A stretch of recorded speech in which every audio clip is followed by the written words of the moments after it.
राधे राधे दोस्तों। आज मैं आपको कार्तिक के महात्म का चौथा अध्याय सुनाऊंगी। इसमें चातुर्मास्य के नियमों का वर्णन है। तो दोस्तों, अगर आपने मेरे चैनल को अभी तक सब्सक्राइब नहीं करा है तो प्लीज़ चैनल को सब्सक्राइब ज़रूर कर लें, क्योंकि आगे आने वाली नोटिफिकेशन आप तक पहुंचती रहें। और कथा सुनने के बाद कुछ ना कुछ देना पड़ता है, तो बस आप सिर्फ लाइक करें, शेयर करें और चैनल को सब्सक्राइब करें, इतना काफ़ी है। तो आइए आज की कथा शुरू करते हैं। नारद जी बोले, ऐसा कहकर भगवान विष्णु ने मछली का रूप धारण किया।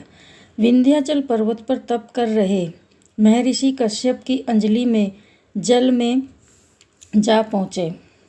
महर्षि कश्यप ने दया करके उसे अपने कमंडल में रख लिया। जब उसने बड़ा रूप धारण किया तो उन्होंने उसे कुएं में डाल दिया। जब कुएं में भी न समा सकी तो उन्होंने उसे तालाब में फेंक दिया, और जब वह तालाब में भी ना आ सकी तो उन्होंने उसे समुद्र में डाल दिया। वहाँ पर भी बढ़ने लगी। फिर वह मत्स्य रूपी नारायण ने उस शंखासुर को मार डाला। पश्चात शंख को हाथ में लेकर बद्री वन में आ पहुँचे। बद्री नारायण ने आकर उन्होंने बस ऋषि व महर्षियों को बुलाकर आज्ञा दी कि पानी में इधर उधर फैले हुए वेदों को ढूंढो, उन्हें शीघ्र मिला कर मेरे पास लाओ। तब तक मैं देवताओं के साथ ही प्रयागराज में ठहरूंगा। इसके बाद सब ऋषि महर्षि ने इन सब बीजों सब वेद मंत्रों को ढूंढ निकाला। उन वेदों में से जो भाग जिस जिस ऋषि को मिला वह उसी का हो गया। उस भाग ने उसी दिन से वह ही ऋषि कहलाए। सब वेदों को लेकर ऋषि महर्षि प्रयागराज में आए, और उन्होंने वे सब भगवान विष्णु व ब्रह्मा जी वेदों को पाकर बड़े प्रसन्न हुए। उन्होंने देवताओं और ऋषियों के साथ अश्वमेघ यज्ञ किया।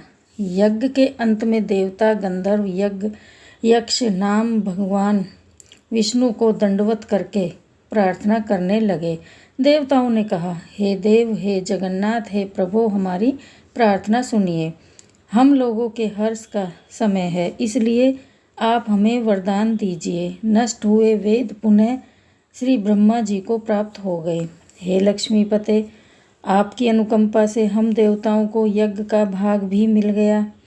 यह स्थान आपके प्रसाद से आज पृथ्वी पर भर में सर्व प्रधान, पुण्य को बढ़ाने वाला, मुक्ति तथा भक्ति को प्रदान करने वाला हो गया। ब्रह्म हत्या आदि पापों का नाश करने वाला, परम पवित्र और अक्षय फल देने वाला यह वरदान हमें दीजिए। भगवान विष्णु ने कहा, जो कुछ आप लोगों ने कहा है वह मेरा भी ध्येय है। जैसे आप लोगों ने कहा है, यह स्थान आज से ब्रह्मा क्षेत्र के नाम से पुकारा जाएगा। इस स्थान पर गंगा जी व सूर्य पुत्री यमुना जी का संगम होगा। मैं श्री ब्रह्मा जी सहित यहाँ पर निवास करूँगा। यहाँ पर किया हुआ तप, जप तथा दान महान फलदायक होगा। पहले जन्म में किए हुए पाप, ब्रह्म हत्या आदि भी इस तीर्थराज में स्नान करने से नष्ट हो जाएंगे। जो लोग अपने पिता आदि को वहाँ लाकर तर्पण व श्राद्ध करेंगे, उनके पिता मेरे स्वरूप को प्राप्त करेंगे।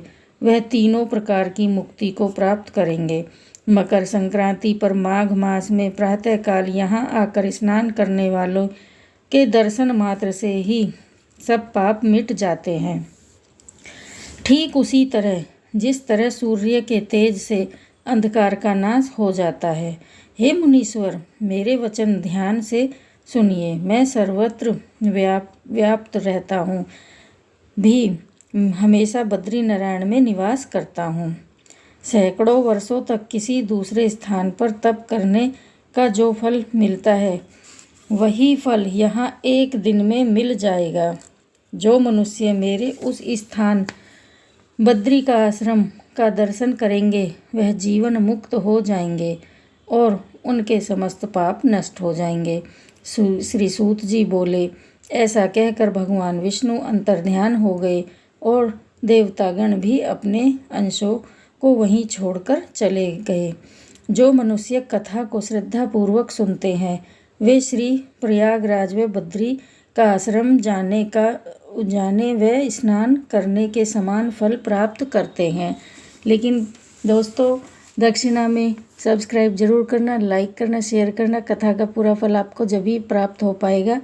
भजमन नारायण नारायण नारायण कृष्ण नारायण नारायण नारायण राधे नारायण नारायण नारायण भजे गोविंद गोविंद गोपाला भजे गोविंद गोपाला मेरा मुरली मनोहर नंद लाला मेरा